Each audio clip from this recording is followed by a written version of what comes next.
Bonjour, chers francophones, je suis le bonimenteur français. Je suis ici pour parler du cinéma français de A à Z. Et aujourd'hui, nous allons parler d'une histoire d'amour très romantique, magnifique et enchanteresse qui se transformera petit à petit en un véritable cauchemar morbide du couple qui nous submergera tous. Ah ouais, d'accord. Pas de pancette alors. Mais il faut le dire que l'amour est un fléau. Le mec qui dit ça et qui n'est jamais sorti avec une meuf.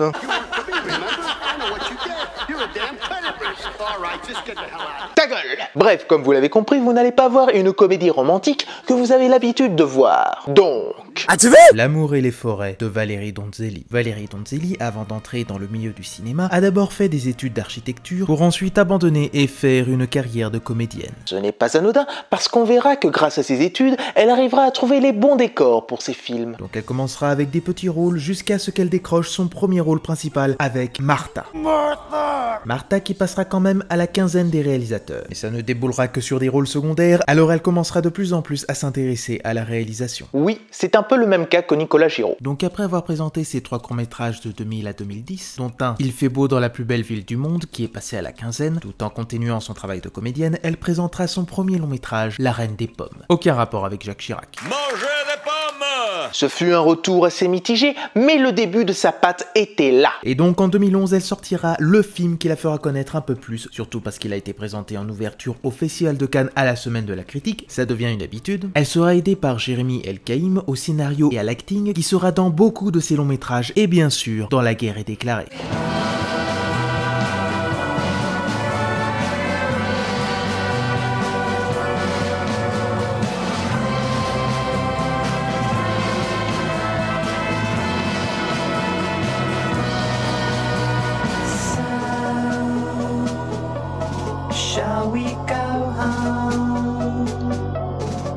Tu me fais du bien, Juliette. J'aurais jamais pu vivre ça avec quelqu'un d'autre que toi. Et ce fut le succès assuré avec des prix prestigieux qu'elle recevra, ainsi que du nombre de spectateurs qui sont allés le voir en salle. Et donc tout en continuant à avoir des rôles, elle sortira d'autres films sur le thème de l'amour, et bien d'autres avec plus ou moins de succès. Et en parallèle, elle sera très engagée pour promouvoir l'égalité des femmes et des hommes, ainsi que de la diversité dans le cinéma et l'audiovisuel avec le collectif 50-50. Ça c'est beau. Et n'oublie pas qu'elle a été un soutien important de Benoît Hamon pendant les présidentielles de 2017. Excusez. C'est moins pire que de soutenir l'ancien premier ministre. Donc c'est pas trop grave qu'elle ait soutenu la mère Hidalgo pendant les présidentielles de 2022. En tant que réalisatrice, tu es bonne. Mais en tant que soutien politique, tu portes un peu la poisse.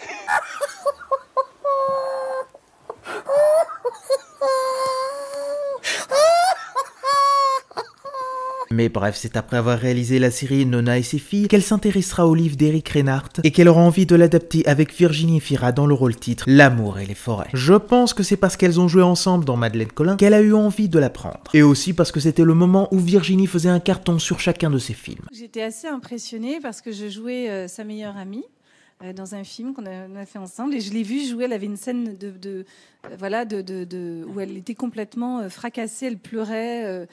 C'est ça, elle était désespérée. Enfin, je me souviens de la scène et d'un coup, j'étais en empathie avec elle et j'ai complètement oublié qu'on jouait. J'avais vraiment l'impression d'être sa meilleure amie. Et je me suis dit, mais en fait, c'est fou parce que je la connais, c'est une actrice, etc. Et je me suis dit, mais comment elle fait pour sortir de Virginie Fira pour vraiment être le personnage? Et en fait, quand je suis rentrée chez moi, je me suis dit, elle serait quand même formidable. C'est elle qui doit faire Bénédicte Ombre d'Âne. Et donc, j'ai offert le livre en lui disant, voilà, est-ce que ça t'intéresserait qu'on fasse ça ensemble? Donc, est-ce que ce film tient toutes ses promesses? C'est ce que nous allons voir maintenant. Donc, qu'est-ce que j'en ai pensé?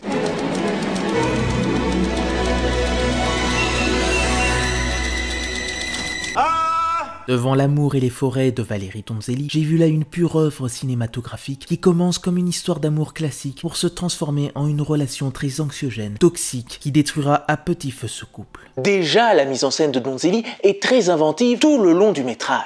Elle n'essaie pas pour moi de faire des plans complexes pour que ce soit joli. Elle donne un cadre minimaliste pour comprendre cette cassure du couple dans l'image. Le fait qu'il y ait beaucoup de gros plans peuvent se mélanger avec la nostalgie, la claustrophobie, donc une sensation d'enfermement. Et aussi aussi le romantisme. Déjà, il faut dire qu'elle commence l'histoire comme si on était dans un conte de fées, pour petit à petit entrer dans un cauchemar perpétuel du couple qui ne s'aime plus. Elle a même fait chanter ses acteurs en essayant de nous faire passer ce film pour du Jacques Demy. Mais c'est bien évidemment pour bien accentuer cette exagération et l'arrivée de cette cassure. Tout est calculé. Effectivement, un livre très difficile à adapter, il y a plein de recoins, d'histoires différentes, de personnages différents, qu'elle arrive aussi bien à garder son identité qu'on sent dans le film, c'est-à-dire sa fantaisie, une forme de féerie, le côté un peu demi, le côté un peu 60, et tout ça qu'elle a, pour que tout d'un coup cet univers plus que se fendit, se dématérialise complètement pour laisser place à quelque chose qu'on voit dans le livre de Reynards, c'est-à-dire quelque chose d'extrêmement tendu, sombre et tout ça. Elle renforce cette déchirure avec l'évolution du flou pour avoir cette vision d'Ephira qui voit son mari se transformer au fil du métrage. Elle le voit comme un homme sans visage, une créature qui perd de plus en plus son humanité et qui se ment à lui-même. Pour ce qui est du montage, il est très bien travaillé, bien qu'on ait au début un ressenti de cut très brutaux. Mais c'est le signe qui nous permettra de ressentir cette instabilité et cette désorientation qui arrivera par la suite. Puis la photographie de Laurent Tanguy appuie cette dissolution de l'amour moderne avec ses choix de couleurs très accentués. Il est possible que vous trouviez ça inutile, mais pour moi ça a une importance pour décrire les émotions des personnages. On a le rouge qui peut représenter la sensualité et la jalousie, puis le vert pour le dégoût, ensuite le bleu pour une certaine élévation du doute, et le jaune pour une recherche de la liberté. Avec ces couleurs, ça veut se rapprocher du genre du thriller, mais aussi du giallo. J'ai voulu avant tout faire un film de cinéma et explorer un genre que j'avais jamais exploré, qui était le thriller, le film d'angoisse, parce que c'est un endroit où la mise en scène vraiment se voit entre guillemets, c'est-à-dire que on doit jouer avec les silences, avec l'angoisse, avec le fait de faire peur, etc. Donc c'est quelque chose qu'on explore et j'avais envie de travailler avec Virginie, qui est une immense actrice, et aussi Melville Poupeau. Et voilà, je pense qu'ensemble, on a fabriqué quelque chose à trois. Autour du film, sur à la fois leur interprétation, mon regard, et voilà, et je crois que ça a apporté ses fruits. Tout a une importance, même les lieux. La maison des protagonistes a une tapisserie vieillotte pour appuyer ce désenchantement de l'amour de l'ancien temps. Je n'ai pas lu le livre d'Eric Reinhardt, mais on voit que sur le développement de l'histoire, il élargit les questionnements sur comment un homme peut devenir violent et se mentir à lui-même en croyant qu'il a compris son erreur. Il étend sa réflexion sur comment on peut arriver à une violence qui peut être verbale, physique ou psychologique, jusqu'à presque arriver au féminicide. C'est là qu'il sera intéressant de revoir le film pour décrire les phrases que dit le personnage de Poupeau qui peuvent être prises comme de la moquerie pour avoir ensuite un double sens. Il aime sa femme mais un peu comme un objet qu'il ne veut pas partager avec les autres. C'est un peu bizarre quand je le dis. Et c'est ça qui m'intéressait, c'était de décortiquer, de montrer de façon la plus juste possible comment l'emprise s'installe, c'est-à-dire, je crois que c'est à un moment donné quelqu'un qui décide d'investir l'autre, comme une maison en fait, et cette maison qu'on n'investit pas soi-même, c'est-à-dire Blanche Renard, elle n'arrive pas complètement à s'investir elle, et donc elle se laisse envahir comme ça par quelqu'un qui vient la dévaliser, quoi. C'est pour ça qu'il veut qu'elle n'ait aucune communication avec le monde extérieur, à part avec lui et ses enfants. Ce qui fait que le personnage de Ephira tombera dans une dépression qui va l'avancer au drame sans avoir le courage de le dire à quelqu'un. Parce qu'il faut avoir du courage de dire qu'elle ne se sent pas bien avec son mari sans être dévisagée par tout le monde. Puis quand tu sais comment la justice française est faite sur ce genre de cas-là, tu n'es jamais sûr si même si elle le dit, elle sera protégée. Mais bon, vu que c'est une adaptation, ça veut montrer que la justice française fait bien son travail. Alors que dans la réalité, c'est pas folichon. Moi, ce qui m'a surtout passionnée dans le personnage de Blanche, c'est que c'est une idéaliste, c'est quelqu'un qui pense que les choses vont toujours s'arranger. Et donc, c'est une croyante. Et c'est en ça que je me suis identifiée à elle. Et je crois que mon côté un peu croyant, comme ça, un peu idéaliste, fait que je me dis tout le temps, bon, on fait des compromis et tout, et puis petit à petit, on se laisse...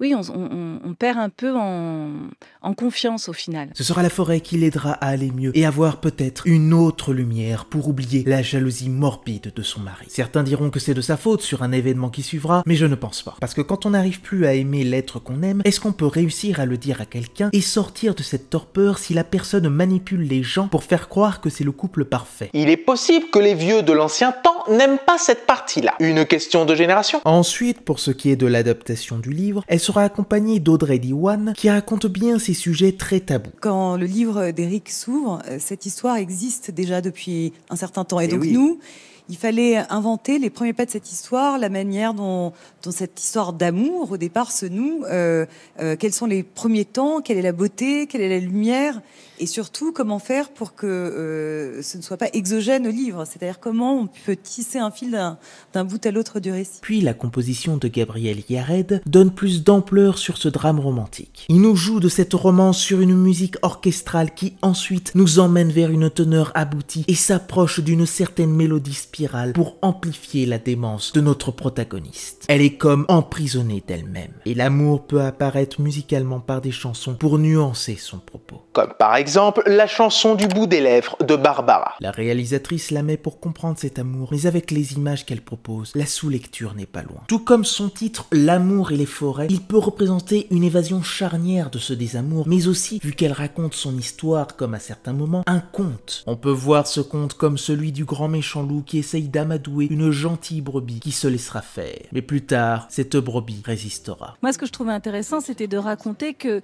d'abord de faire le portrait d'une femme forte, parce que Blanche Renard, c'est pas une petite brebis, en fait. C'est une femme qui est intellectuellement construite, qui est professeure de français, qui est cultivée, qui se réfugie dans les romans, qui est une idéaliste, qui est une femme qui aime l'amour, qui aime aimer, et qui, parce qu'elle est idéaliste, pense toujours que les choses vont s'arranger. Pour ce qui est du casting, on a Romane Boringer, Dominique Raymond, Marie Rivière, Laurent Scott, Virginie Ledoyen, Bertrand Belin, Philippe Huchan et Gangou. Les personnages féminins ont beaucoup plus d'importance que ceux des hommes qui sont là pour différencier le caractère de Greg. Mais bon, comme vous avez compris, seuls 2 acteurs sortent du lot et c'est donc ce couple indescriptible. Melville Poupeau joue de loin l'une de ses meilleures interprétations en donnant une voix joviale jusqu'à ce que d'un coup, il change du tout au tout sur son ton, sa voix, sa corpulence pour devenir un monstre. Et je trouvais ça intéressant de choisir Melville parce qu'il n'est pas la brute qu'on imagine dans un homme comme ça qui peut nous mettre sous tension, sous pression et même devenir violent. Ces moments de respiration me glacent le sang. Mais quelqu'un d'autre le surpassera et ce sera bien évidemment Virginie Efira qui ne joue pas un mais 2 rôles. Étonnant d'ailleurs ce choix. Le fait que ce soit de vraies jumelles alors que dans le livre ce sont de fausses jumelles et qu'elles soient interprétées les deux par Virginie Efira, c'est une idée éminemment donzelière. Et je trouvais ça intéressant que Virginie joue les 2 rôles comme un miroir de l'une et de l'autre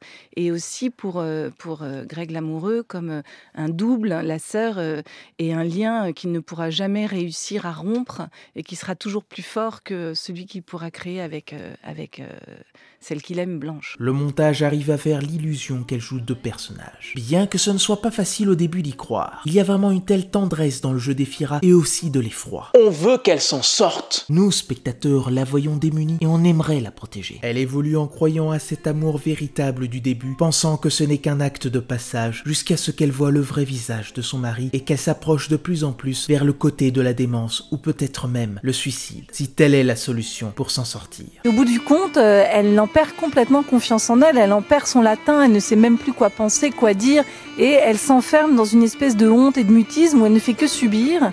Donc c'était vraiment important qu'on puisse comprendre que c'est pas facile de sortir de l'emprise et que vraiment on soit du point de vue de cette victime. Elle prouve encore une fois qu'elle est l'une des actrices phares de cette décennie. Bien que j'ai quand même une préférence pour Laure Calamy. Puis je ne peux m'empêcher de penser à cet autre film où ils ont joué ensemble avec Victoria. Ils ne sont pas ensemble, mais les rôles sont assez similaires. Ça pourrait les regrouper pour faire un épisode 2 sur la partie du procès, vu qu'elle défend un homme accusé d'avoir essayé de tuer sa femme. Mais ça ira sur autre part. Prendre ce duo n'était pas qu'un simple hasard. Et vu que c'est réalisé par celle que les droits tardés ont peur, raison de plus pour aller le voir. Donc oui, si le jeu des acteurs n'était pas parfait, on aurait pu ne pas être dedans. Et avec ce film, on peut facilement le mettre à côté de Jusqu'à la garde et Les Chatouilles sur ces sujets sensibles, mais qui restent encore très difficiles à aborder. Ça peut faire une bonne trilogie, mais pas sûr que vous en sortiez indemne.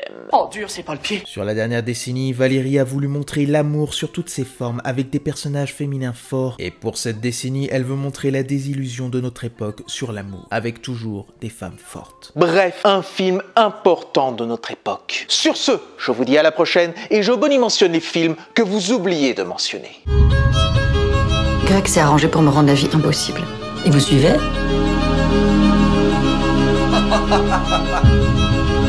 T'étais où? Je veux que tu répondes à la moindre de mes questions. T'étais où? Oh Blanche, je t'aime tellement. Je vous préviens, le chemin va être long. voudrais dire des choses qui vous font souffrir. C'est une guerre.